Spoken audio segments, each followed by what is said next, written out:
40 వచ్చినాయి 90. ఓడిపోయినట్లు లెక్క. ఎవరో మిగతా పార్టీలు కలిసి వచ్చారు. ఇప్పుడు 20 వస్తాయా, 25 వస్తాయా, పర్సెంటేజ్ ఓట్లు ఉంటాయి, ఓడిపోతుంది అని అందరూ చెప్తున్నారు కదా. అది సో ఏదో ఆశ్చర్యకరంగా అని అనుకునేది లేదు. మన పార్లమెంట్ ఎలక్షన్స్తోనే బీజేపీకి కష్టంగా ఉంది. అది హర్యానాలో చిన్న రాష్ట్రం, ఎన్నో ప్రాబ్లమ్స్ ఉన్నాయి, అయిపోయింది. కాశ్మీర్ కూడా అలాగే జరిగింది కదా. వాళ్ళకి జమ్మూ పార్టీలో 2వ సీట్లు ఎన్నో వచ్చినాయి, 6 సీట్లకి, మిగతా అన్ని పోయినాయి కదా. సో అది పెద్ద ఆశ్చర్యపడక్కర్లేదు.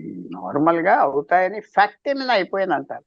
ఆల్రెడీ ఒక స్టాక్ మార్కెట్లో ఒక చెడ్డ న్యూస్ వస్తుంది అని 2 నెలల నుంచి చెప్తా ఉంటే అది ఆటోమేటిక్గా డైజెస్ట్ అయిపోయింది. ఈ 2 రాష్ట్రాల మీద అంత ఏదో అద్భుతంగా రిజల్ట్ వస్తుంది నాలు అనుకుని ఉండరు, ట్రై చేసుకున్నారు, అయిపోయింది వదిలేశారు.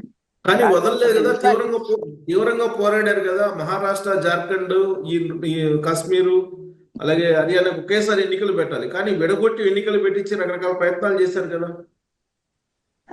అది దానికి కాదన్నాం. అది ఇప్పుడు జార్ఖండ్ వస్తుంది, మహారాష్ట్ర వస్తుంది. అయితే అవి పోతే అవి విడగొట్టారంటే జార్ఖండ్ అసెంబ్లీ అవే రోజుకి పెట్టారు, మహారాష్ట్రకి అవే తారీఖు పెట్టారు. ముందర పెట్టలేరు కదా, హర్యానాను పొడిగించలేరు కదా. ఈ తారీఖులు అలాగ వచ్చినాయి, న్యాచురల్గా వచ్చింది. దీంట్లో పెద్ద ఆలోచన చేసి చేయలేదు. అది ఆటోమేటిక్గా ఆ రోజు 5 సంవత్సరాలు ఆ రోజుకి పెట్టాలని ఆ తారీఖులో వచ్చింది. సో జార్ఖండ్ మిగిలింది, మహారాష్ట్ర మిగిలింది. జార్ఖండ్ లో బీజేపీ గెలుస్తుంది అంటున్నారు చాలా మంది. బీజేపీ గెలిస్తే Looking for home interiors? MyPick Home Lane. They offer free consultation in 3D design. ఇవన్నీ రద్దు అయిపోతాయి మళ్ళీ. సో అందువల్ల దీని మీద ఏదో అయిపోతుంది. ఎన్డీఏ ప్రభుత్వానికి ఏదో చెడ్డు వచ్చేస్తే అది ఉండదు. ఎందుకంటే ఎన్డీఏ ప్రభుత్వం లైఫ్ ఏంటంటే అది పరిపాలన బట్టి ఉంటాయి. పరిపాలన మాదిరిగా ఉంటే B+ ఉంటే ఎవరు ముట్టుకోలేరు. 4 సంవత్సరాలు వాళ్ళు వెళ్ళిపోయినా కొత్త వాళ్ళు 25 మంది ఉన్నారు రెడీగా రావటానికి. ఇండిపెండెన్స్ చిన్న పార్టీ వాళ్ళు వస్తారు. కానీ ఒక ప్రచారం అయితే జరుగుతుంది పుల్లారావు గారు, చాలా కాలం నుంచి కూడా 2025 కల్లా నరేంద్ర మోడీ గారి ప్రభుత్వం పడిపోయి మధ్యంతర ఎన్నికలు వస్తాయి అనేది. అది పెద్ద నాకు కంపట్లేదు. ఎందుకంటే భారతదేశంలో ఎందుకు పడగొట్టాలి గవర్నమెంట్? ఎవరికి లాభం? నితీష్ కుమార్కి లాభమా, చంద్రబాబు నాయుడుకి లాభమా? ఇలాంటి పరిస్థితి వాళ్ళ జీవితంలో ఎప్పుడైనా వస్తుందా? ఒక స్ట్రాంగ్ గవర్నమెంట్, మెజారిటీ వాళ్ళ మీద ఆధారపడిన లైఫ్లో రాదు. మిగతా వదిలేసి ఎక్కడికి వెళ్తారు? వాళ్ళతో ఎవరు ఉన్నారు? చిన్న పార్టీలు, 1 ఎంపీ 2 ఎంపీలు ఉన్నారు, 3వ 4వ పార్టీ కాక.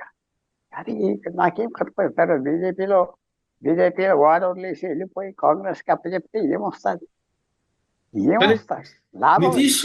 నితీష్ బయటకు వెళ్ళిపోతున్నారని చెప్పి చాలా బలంగా వినిపిస్తుంది కదా. నితీష్ వెళ్ళిపోతే ఆయన ఎంపీలు వెళ్ళరు కదా. 13-12 ఎంపీలు వెళ్ళరు కదా. ఎనర్జీతో, కేసీఆర్తో వాళ్ళ తగువులు, వాళ్ళ గొడవలన్నీ దాని గురించి వచ్చింది.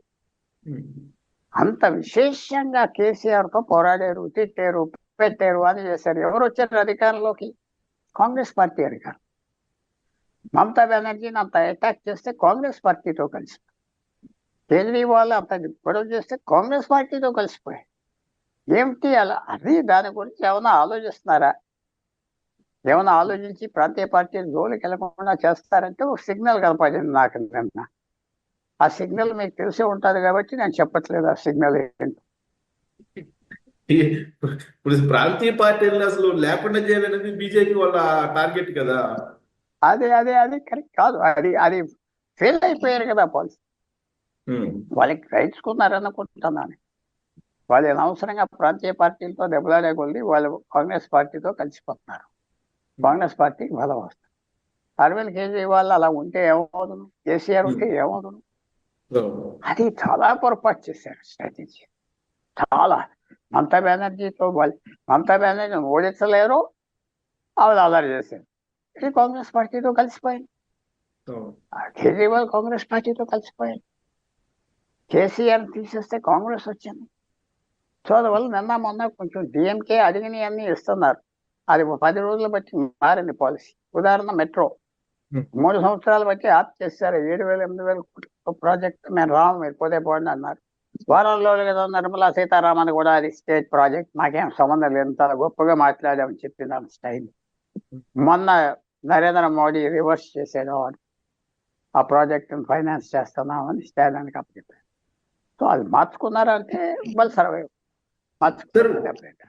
ఇంకోటి ఏనిపిస్తుంది ఏంటంటే మహారాష్ట్ర అసెంబ్లీ ఎన్నికల లోపల తెలంగాణ కర్ణాటక ప్రభుత్వాల్ని పడగొట్టే ప్రయత్నాలు జరుగుతున్నాయి అనేది వినిపిస్తుంది సార్. ఢిల్లీలో అలాంటి వాతావరణం ఉందా? అదే లేదు, అది తెలంగాణ ఇంపాసిబుల్, కర్ణాటక కూడా ఇంపాసిబుల్. సిద్ధరామయ్య దిగిపోతాడు, ఇంకో కాంగ్రెస్ మ్యాన్ అవుతాడు. ఇక్కడ కాంగ్రెస్ కి ఫుల్ మెజారిటీ తెలంగాణలో ఉన్నది, ఎవరు వెళ్ళేది లేదు, ఎవరు వచ్చేది లేదు. సో అది ఊరికనే కొంచెం గవర్నమెంట్ చాలా సరిగ్గా కర్ణాటకలో సిద్ధరామయ్య మీద ఆ మనీ లాండరింగ్ అంటే డబ్బులు ఎక్కడైనా తీసుకొచ్చేది పెట్టేది ఏమైనా దొరికితే తగ్గిపోతాడు, ఇంకో కాంగ్రెస్ మ్యాన్ అవుతాడు. అంతేగాని అక్కడ ప్రభుత్వాలు రిప్లేస్ చేస్తే బీజేపీకి వచ్చేది లేదు. ఆ తెలంగాణలో అస్సలు కనపడలేదు. కానీ ఇక్కడ ఈడీ రైట్స్ జరిగినాయి కదా పొంగులేటి శ్రీనివాసరెడ్డి మినిస్టర్ మీద. ఆయన వెళ్ళిపోతాడు, ఆయన ఎవరో డబ్బు దొరికితే ఆయన వెళ్ళిపోతాడు, ఆయన ఒక్కడే వెళ్తాడు. పాపం ఆయన ఒక్కడే కూర్చుంటాడు, ఎక్కడ కూర్చోబెడతారో తెలియదు మనకి, ఆయన ఒక్కడే కూర్చుంటాడు. ఆయన వెళ్తే ఆయనతో 10 మంది వెళ్తారండి కదా. Aditya, with your recent performance, we have seen remarkable growth and profitability. And that's the reason why we are making you a senior manager with a 5-time salary hike. Congrats. That's 10 మంది ఎక్కడికి వెళ్తారు? జైలుకి వెళ్తారా, ఇంకో పార్టీకి వెళ్తారా? Separate గా వెళ్తే ఏకనాథ్ షిండే రాబోతున్నాడు అనేది వినిపిస్తుంది తెలంగాణ పాలిటిక్స్. ఏకనాథ్ షిండే మీద కేసు లేదు. ఏకనాథ్ షిండే 57 మంది శివసేన ఎమ్మెల్యేలో 41 మంది ముఖ్యమంత్రిని వదిలేసి వెళ్ళిపోయారంటే ఆ ముఖ్యమంత్రి మీద ఎంత కోపం ఉన్నదో ఆలోచించుకోవాలి. ఏకనాథ్ షిండే ఆయన ఏదో కేసు ఉన్నది కొన్నాడు కాదు, ఆయన ఒక ఇంట్రెస్టింగ్ పర్సనాలిటీ. ఈవేళ మహారాష్ట్రలో అందరికంటే పెరిగింది ఏకనాథ్ షిండే 2 సంవత్సరాలు. ఏ పోల్ సర్వే చూసినా ఆయన ఫస్ట్ ప్రిఫరెన్స్ ముఖ్యమంత్రి అంటారు.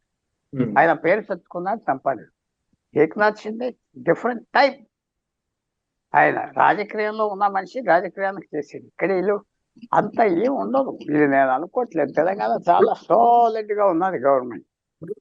తెలంగాణలో వినిపిస్తుంది ఏంటంటే పుల్లారావు గారు, ఇప్పుడు శ్రీనివాస్ రెడ్డి గారు ఒక 10 మందిని తీసుకొని వస్తే బీజేపీ అలాగే బిఆర్ఎస్ పార్టీ ఈ చీలి వచ్చేటువంటి 10 మంది వీళ్ళందరూ కలిసి ఒక ప్రభుత్వాన్ని ఏర్పాటు చేస్తారు అనేది వినిపిస్తుంది.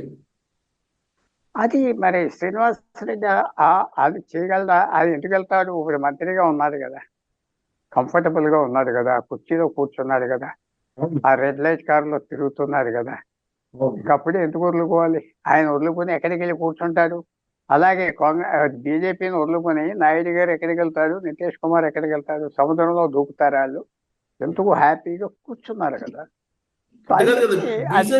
బీజేపీ కాముగా ఉండదు కదా, తెలంగాణలో కాంగ్రెస్ పార్టీ ప్రభుత్వాన్ని పడగొట్టాలి. లేదు కదా, నంబర్లు లేవు కదా, నంబర్లు ఎక్కడున్నాయి? ఇప్పుడు బిఆర్ఎస్ పార్టీ ఉంది, బీజేపీ ఉంది, ఈ చీల్చి తీసుకొచ్చేటువంటి ఎమ్మెల్యేలు ఉన్నారు, సరిపోతారుగా. అది అంత కనపడుతుంది. ఆయనకి ముఖ్యమంత్రి ఇస్తారా? ఆయన ముఖ్యమంత్రి ఇస్తానంటే ఆయనకి ఇస్తారా? అది చాలా ఇంపాసిబుల్ సిచ్యువేషన్. రేవంత్ రెడ్డి చాలా ఇంటెలిజెంట్ పాలిటిషియన్, మేనేజ్ చేసుకుంటాడు. మరి కర్ణాటక ఇప్పుడు డికే శివకుమార్ గారు ఈ మధ్యకాలంలో నరేంద్ర మోడీ సీక్రెట్ గా కలిసారు అనేది కూడా వినిపిస్తుంది. ఆయన చీల్చుకుని వచ్చే అవకాశం ఉందా? డికే శివకుమార్ కాంగ్రెస్ ఈవేళ వదిలా రేపు వదిలా కాంగ్రెస్ పార్టీ పడిపోతాడు. ఆయన ఎందుకు వదులుతాడు? ఆయనకి ఇంకా ముఖ్యమంత్రి ఇవ్వనం లేదు కదా. డికే సిద్ధరామయ్య తగ్గిపోయాక ఆయనకి ఇస్తాడు, లేకపోతే మల్లికార్జున ఖార్గేని తీసుకొచ్చి కూర్చోబెడతాడు. తప్పదయ్యా, ఆయన పెద్ద మనిషి అంటారు, అయిపోయి. సో డికే శివకుమార్ వచ్చేసేటానికి అదేం లేదు. ఆయనకి ఇవ్వను, నువ్వు పనికి రావు అని వస్తే మాత్రం చేస్తాడు. అది అనలేదు కదా వాళ్ళు చాలా కేర్ఫుల్ గా మేనేజ్ చేస్తున్నారు. అతను కూడా మేనేజ్ చేసుకుంటున్నాడు.